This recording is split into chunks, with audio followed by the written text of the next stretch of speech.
Lettre à Adolf Hitler de Joseph Rutherford et sa tentation de séduction de manière de mégalomaniaque. Très admiré, Monsieur le chancelier du Reich. Le 25 juin 1933 s'est réunie à Berlin, dans la salle de sport de Wilmersdorf, une conférence des représentants des étudiants de la Bible d'Allemagne, témoins de Jéhovah. Environ 5000 personnes y étaient présentes, représentant plusieurs millions d'Allemands qui sont, depuis de nombreuses années déjà, les amis et adeptes de ce mouvement. Le but de cette réunion, à laquelle participaient les délégués des différentes paroisses des étudiants de la Bible en Allemagne, était de trouver des voies et moyens pour porter à la connaissance de Monsieur le chancelier du Reich et des autres hauts fonctionnaires du gouvernement du Reich allemand, ainsi qu'à tous les gouvernements des régions, Länder, les faits suivants. Dans certaines parties du pays, des mesures ont été ou sont prises contre une association d'hommes et de femmes sérieux, chrétiens. Ces mesures, dans leur origine, ne peuvent être considérées que comme la persécution de chrétiens par d'autres chrétiens, parce que les accusations formulées contre nous, et qui ont déclenché ces mesures, viennent pour la plupart du camp clérical et surtout catholique, et sont fausses. Étant absolument convaincu de la complète objectivité des services du gouvernement et des fonctionnaires qui traitent cette affaire, nous nous rendons compte que, d'une part sans doute en raison de l'importance de notre littérature, d'autre part parce que les fonctionnaires chargés de ces dossiers sont surchargés de travail, le contenu de notre littérature et le sens de notre mouvement sont jugés pour la plus grande partie de façon erronée, et en se basant sur ce que nos adversaires religieux avancent à notre sujet, avec comme résultat des préjugés. C'est pourquoi ce qui a été discuté lors de cette conférence est consigné dans la déclaration ci-jointe de Watchtower Bible and Tract Society afin que cela vous soit présenté, Monsieur le chancelier du Reich, ainsi qu'aux hauts fonctionnaires du gouvernement du Reich allemand et des régions, Länder. Ceci afin de prouver par ce document le fait que les étudiants de la Bible d'Allemagne n'ont d'autre but dans leur travail que de ramener les hommes à Dieu et de rendre témoignage et honneur sur la terre au nom de Jéhovah, le Très-Haut, Père de notre Seigneur et Rédempteur Jésus-Christ. Nous savons avec certitude que vous, Monsieur le chancelier du Reich, ne laisserez pas faire obstacle à une telle activité. Les paroisses des étudiants de la Bible en Allemagne et leurs membres sont universellement connus comme le refuge d'un respect véritable du Très-Haut, se consacrant avec zèle à une étude sérieuse de la Bible. Les autorités locales de la police seront toujours obligées de confirmer que les étudiants de la Bible font partie des éléments du pays et du peuple qui aiment et maintiennent l'ordre. Leur seule mission est de gagner à Dieu le cœur des hommes. La Watchtower and Bible and Tract Society est le centre organisationnel missionnaire des étudiants de la Bible, siège à Magdebourg.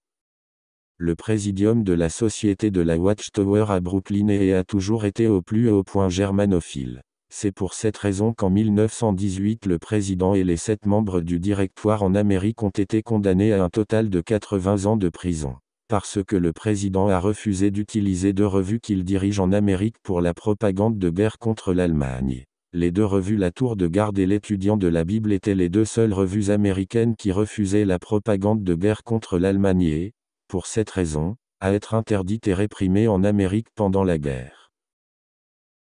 De même, la présidence de notre société a non seulement refusé ces mois derniers de participer à la propagande racontant des horreurs sur l'Allemagne, mais a même pris position contre cette propagande comme cela est souligné aussi dans la déclaration ci-jointe par l'indication que les milieux qui ont dirigé cette propagande d'horreurs en Amérique, les juifs affairistes et les catholiques, sont là, bas aussi les plus acharnés persécuteurs du travail de notre société et de sa présidence. Ces constatations, et d'autres, contenues dans la déclaration, doit apporter la réfutation de la calomnie selon laquelle les étudiants de la Bible seraient soutenus par les Juifs. La conférence des 5000 délégués a pris connaissance avec une grande satisfaction de la constatation faite par Monsieur le Président de Magdebourg, à savoir la relation prétendue par nos adversaires ecclésiastiques entre les étudiants de la Bible et les communistes ou marxistes, ne peut être prouvée, et donc est, elle aussi, une calomnie.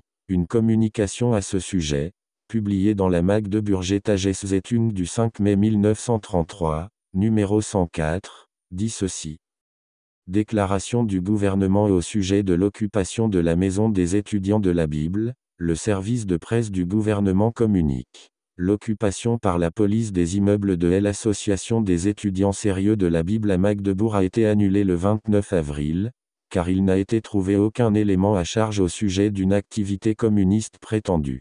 De plus, la Magdeburger Tageszeitung du 3 mai, numéro 102, écrit: Le bureau de l'Association des étudiants de la Bible nous communique que l'action menée par la police contre la Société de la Tour de Garde et l'Association des étudiants de la Bible a été depuis lors complètement annulée. De plus, tout a été restitué, parce que la perquisition effectuée avec grand soin a montré que ces associations ne se sont rendues coupables de quoi que ce soit ni du point de vue politique, ni criminel, et parce qu'il a été, de plus, constaté que les deux associations sont absolument apolitiques et rigoureusement religieuses. À notre demande, le gouvernement a confirmé l'exactitude de ces déclarations. La conférence des 5000 délégués a insisté sur le fait qu'étant donné cette situation, elle considérait comme au-dessous de sa dignité d'avoir à se défendre encore contre les soupçons méprisants d'activités marxistes ou même communistes. Ces calomnies émanant de nos adversaires, et qui ont été réfutées, portent sans conteste la marque d'une concurrence religieuse, qui voudrait étrangler ceux qui les exhortent sincèrement, et ce non par la parole de Dieu, mais par le moyen moins beau de la calomnie. Il a de plus été constaté lors de cette conférence des 5000 délégués que, comme il est exprimé dans la déclaration, les étudiants de la Bible d'Allemagne combattent pour les mêmes buts moraux, élevés, que le gouvernement national du Reich allemand a proclamé, concernant la relation de l'homme avec Dieu, à savoir, l'honnêteté de la créature envers son Créateur. Il a été constaté lors de cette conférence qu'il n'y a pas d'opposition dans la relation entre les étudiants de la Bible d'Allemagne et le gouvernement national du Reich allemand, mais qu'au contraire, en ce qui concerne les objectifs et les efforts purement religieux et apolitiques des étudiants de la Bible, il faut dire que ceux-ci sont en totale concordance avec les buts identiques du gouvernement national du Reich allemand. Il y a eu quelques interdictions de nos livres, s'appuyant sur le langage jugé dur de nos écrits. La conférence des 5000 délégués a insisté sur le fait que le contenu contesté de ces livres ne se réfère qu'à la situation et aux actions dans l'empire mondial anglo-américain, et que celui-ci, et spécialement l'Angleterre, doit être rendu responsable de la Société des Nations et des traités et charges injustes imposés à l'Allemagne. Ce qui est dit dans nos écrits, au sens indiqué plus haut, est donc dirigé qu'il s'agisse de l'aspect financier, politique ou ultramontain contre les oppresseurs du peuple et de la nation allemand, mais nullement contre l'Allemagne qui se rebelle contre ces charges, de sorte que les interdictions prononcées sont absolument incompréhensibles. Pour les groupes de régions, Länder, allemands dans lesquels existent même des interdictions des offices religieux des étudiants de la Bible de leurs réunions de prière, etc. et qui attendent depuis des semaines une solution juste de cette situation qui bâillonne leur vie religieuse, il a été exprimé ce qui suit. Nous voulons continuer à obéir aux arrêtés d'interdiction, car nous sommes certains que Monsieur le chancelier du Reich, ou les gouvernements des régions, une fois qu'ils connaîtront la situation réelle, annuleront ces mesures par lesquelles des dizaines de milliers d'hommes et de femmes chrétiens seraient exposés à un martyre comparable aux souffrances des premiers chrétiens. Finalement, cette conférence des 5000 délégués a témoigné que l'organisation des étudiants de la Bible et de la Tour de Garde milite pour le maintien de l'ordre et de la sécurité de l'État, ainsi que pour la promotion des idéaux élevés, déjà mentionnés, du gouvernement national dans le domaine religieux, afin d'en donner connaissance à Monsieur le chancelier du Reich, en tant que Führer du peuple, et aux autres hauts fonctionnaires de gouvernement du Reich allemand et des régions. Ce que nous avons dit brièvement ici est consigné avec tous les détails dans la déclaration ci-jointe. Cette déclaration jointe a été lue publiquement par le secrétaire des 5000 délégués de la conférence des étudiants de la Bible, et approuvée et acceptée à l'unanimité. Ils ont chargé la direction de remettre un exemplaire de cette déclaration en même temps que ce rapport sur la réunion, à Monsieur le chancelier du Reich ainsi qu'aux autres hauts fonctionnaires du gouvernement du Reich et des régions.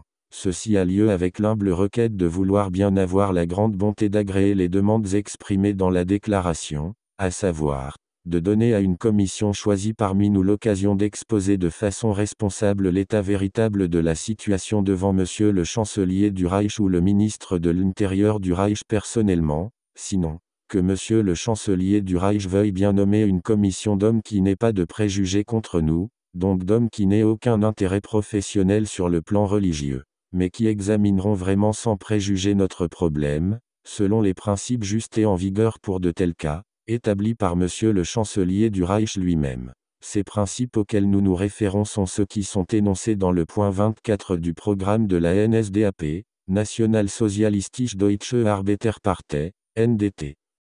Nous demandons la liberté de toutes les confessions religieuses dans l'État, dans la mesure où elles ne mettent pas en péril son existence ou ne contreviennent pas aux sentiments de la morale de la race germanique. Le parti en tant que tel défend le point de vue d'un christianisme positif, sans se lier à une confession déterminée. Il combat l'esprit juif matérialiste, en nous et en dehors de nous, et est convaincu qu'une guérison durable de notre peuple ne peut se faire que de l'intérieur. Nous sommes fermement convaincus que, si on nous juge sans préjugés religieux, 1 degré uniquement selon la parole de Dieu, et 2 degrés selon les points cités plus haut du programme, le gouvernement national de l'Allemagne ne trouvera aucune raison de faire obstacle à nos offices religieux ou à notre activité missionnaire. Dans l'attente d'une bienveillante et prochaine acceptation, et avec l'assurance de notre très grand respect, nous sommes, Monsieur le chancelier du Reich, vos très obéissants. Watchtower and Tract Society. Magdebourg. Interprétation de ces documents. Tentative de séduction? Des critiques affirment que cette déclaration et sa lettre constituent une tentative de séduction du régime nazi. Par exemple, l'historien James Panton rapporte qu'en juin 1933, les responsables de la société Watchtower tentèrent de séduire le régime nazi par l'affirmation de leur loyauté envers les principes du gouvernement national-socialiste et par des déclarations antisémites dans une déclaration de fait. Panton dit aussi déceler dans ces documents quelques attitudes antisémites de la part des témoins de Jéhovah et une certaine connivence avec le régime nazi. Réaction des témoins de Jéhovah à cette interprétation. Dans le Réveillez-vous de 1998, la Watchtower affirme que cette déclaration ne constituait pas un soutien au parti nazi, et affirme que cette interprétation repose sur des informations erronées, qu'il s'agit de graves accusations, dénuées de tout fondement. Le périodique cite quelques brefs extraits de la déclaration, mais pas forcément les plus embarrassants. La Watchtower affirme que le gouvernement d'Hitler n'avait pas encore révélé son vrai visage, celui-ci s'affirmant alors comme un défenseur du christianisme et de la liberté de culte, estimant son organisation victime de diffamation de la part des autres églises qu'il accusait de lien avec des mouvements politiques subversifs. Rutherford aurait voulu, en collaboration avec Balzeret, informer Hitler des attaques subies par les témoins de Jéhovah et rectifier quelques points de vue erronés. La déclaration aurait donc eu un rôle d'information. À leurs yeux, la déclaration précisait simplement que les témoins n'étaient pas dangereux pour l'Allemagne et s'élevant contre les restrictions qu'on imposait au mouvement. Ils affirmaient que la déclaration servait à nier également tout lien avec les Juifs, précisant toutefois qu'ils n'étaient pas animés par la haine des Juifs des religions de l'époque. Ils disent que, pendant la période nazie, les témoins ont, dans leurs publications et par leurs actes, rejeté l'antisémitisme et dénoncé les mauvais traitements infligés aux Juifs. Pour eux, la déclaration soulignait la nature exclusivement religieuse de l'organisation et rappelait au gouvernement ses engagements à soutenir les valeurs familiales et la liberté de culte. Au sujet des termes reflétant une hostilité à l'égard des Juifs, la Watchtower déclara en 1999 : « Nous regrettons que certaines paroles donnent cette impression aujourd'hui. Il s'agissait là d'une simple formule de politesse en réponse à un courrier, sans toutefois reconnaître avoir commis une erreur. Ce qui implique malgré tout qu'il y a bel et bien des raisons de trouver certains propos quelque peu anti-juifs. » Commentaire à la réaction de la Watchtower. Pour certains critiques, la société Watchtower travestit l'histoire. En effet, il montre que les témoins de Jéhovah ne pouvaient pas ignorer les intentions d'Hitler, contrairement à ce qu'ils prétendent, car celui-ci était antisémite depuis sa jeunesse, de par l'influence de plusieurs théories racistes et de la montée du bolchevisme. Sa première déclaration écrite authentifiée date de 1919 et son livre Mein Kampf, publié en 1925, largement répandu, démontrait sa position intransigeante. De plus, les premières manifestations importantes de la dictature nazie et de la folie manifeste de son chef se firent sentir dès le début de 1933. Enfin, Le programme du Parti national-socialiste était connu dès 1920. Des critiques rapportent que la déclaration témoigne d'un certain antisémitisme de la part des dirigeants des Témoins de Jéhovah. Ils notent que depuis les années 1870 et jusqu'en 1932, la société Watchtower a enseigné, versets bibliques à l'appui, que les Juifs selon la chair accomplissaient les prophéties bibliques et que, selon la volonté de Dieu, ils retourneraient en Palestine, cf. Sionisme. Toutefois, à partir de 1932, la société a soudainement adhéré à une interprétation différente, abandonnant son intérêt pour les Juifs. 9. De plus, la majorité des biens européens de l'Organisation des Témoins de Jéhovah se trouvaient en Allemagne et étaient menacés par le nazisme. Pour certains critiques, ce revirement doctrinal, juste au moment où Hitler était sur le point de gouverner l'Allemagne, était opportuniste. La société Watchtower reconnut que beaucoup de congressistes furent déçus et refusèrent d'adopter la déclaration, et que celle-ci ne répondait pas à leurs attentes. Toutefois, les propos de l'organisation diffèrent à propos de savoir si la déclaration de l'Assemblée fut adoptée par peu ou beaucoup de participants. En effet, certaines publications du mouvement indiquent que la plupart refusèrent la déclaration, alors que d'autres affirment que cette dernière fut adoptée à l'unanimité. L'annuaire de 1974 laisse entendre que Paul Balzeret, le responsable du bureau de la filiale, avait affaibli le texte du document. 24 ans plus tard, la Watchtower a bien été forcée de reconnaître que c'était faux, dans le Réveillez-vous de 1998, déclarant, le rapport, dans l'annuaire de 1974, laisse entendre que Paul Balzeret, le responsable du bureau de la filiale, avait affaibli le texte du document. Une comparaison des versions allemandes et anglaises du texte montre que ces affirmations sont inexactes. Elles reposent apparemment sur des témoignages de personnes qui n'avaient pas participé directement à la préparation de la déclaration et qui ont pu être influencées par le fait que Paul Balzeret renonça à sa foi à peine 2 ans plus tard. Si vraiment c'est le cas, cela met sérieusement en cause la crédibilité des informations dans les publications jéhovistes. Cet aveu est si discret que peu de témoins ont pu noter ce changement et se rendre compte de ses implications, à savoir que la Watchtower avait tout simplement eu du mal à assumer le contenu de ces documents. Sachant bien que certaines idées et formulations pouvaient être choquantes, jusqu'à ce qu'elles ne puissent plus faire autrement que de reconnaître que l'intégralité des documents émanait bien des dirigeants internationaux. La Watchtower a ainsi tenté de faire porter la responsabilité de cette déclaration à l'un de ses fidèles, devenu rapidement ex-fidèle, afin de se décharger elle-même. Avis d'historien. Cité par Guy Canonici dans l'ouvrage Les Témoins de Jéhovah face à Hitler, Detlef Garbe, historien et directeur du mémorial de Neuengamme, a déclaré au sujet des jugements sévères portés par certains. Ils s'égarent dans leurs critiques, ou du moins ne prennent pas vraiment en compte le texte ni la situation. Ainsi, on ne pourra pas dire que les témoins de Jéhovah s'identifient par là à des antisémites, ni ne se recommandent comme d'éventuels alliés. Des désignations comme congrès de sympathie pour le national-socialisme, ou l'assertion que la direction de la Watchtower aurait cherché à conclure un pacte avec Hitler, relèvent autant d'une approche orientée par la volonté de discréditer, que la lecture, qui découvre dans la déclaration le soutien criminel de la politique hitlérienne antisémite. Certains points ont été soulignés par des historiens, notamment le fait que la déclaration n'a pas hésité de qualifier l'Église catholique romaine d'outil de Satan notre grand ennemi, qu'elle ne s'adresse pas à Hitler adresse comme Führer et ne conclut pas par les mots Heil Hitler, comme ce fut le cas à cette époque sur la plupart des documents officiels adressés aux autorités de l'État, et qu'elle n'a pas recours à la terminologie antisémite classique de l'époque et utilise des citations de l'Ancien Testament qui incluent le terme sion. Toutefois, dans le livre sous la direction de Hans Hess, Garbe précise son avis sur cette déclaration dans un article. Pour tenter de convaincre les autorités politiques du caractère purement religieux et non politique de leurs objectifs, il se servit d'une argumentation qui soulignait qu'ils avaient certains idéaux élevés en commun avec l'État national socialiste, laissant parfois transparaître des accents antisémites. Conclusion.